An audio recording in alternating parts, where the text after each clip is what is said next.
लो भाइला भन्छ नमस्कार के छ खबर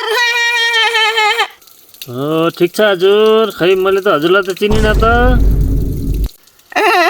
म के त्यही त हरिबहादुर यो लालीग्रास पार्टीका उम्मेदवार ए हजुर चिने अनि हजुर चाहिँ मेरो मामा कसरी पर्नुभयो नि ल सुन तिम्रा मामा घरका मामाका ससुरालीका सालाका पनि ससुरालीका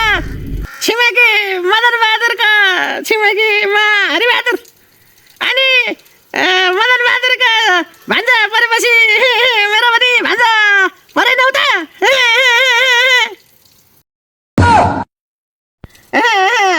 अब अरू त केही पनि थाहा छैन नि भन्छ तर योपालिका पनि तिमी पनि अनि तिम्रा परिवारका भट पनि मलाई है भन्छ ल अब राखे है त भन्छ मामा लालीगुराँसबाट उठेर के गर्नु मामा नै फुल्न छोडेको धेरै वर्ष भइसक्यो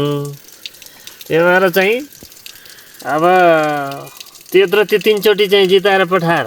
केही भित्र नि विकास भएन त्यही भएर यसपालि चाहिँ आफ्नालाई होइन राम्रोलाई चाहिँ भोट दिएर जिताउने हो यसपालिको भोट आफ्नालाई होइन राम्रोलाई हो।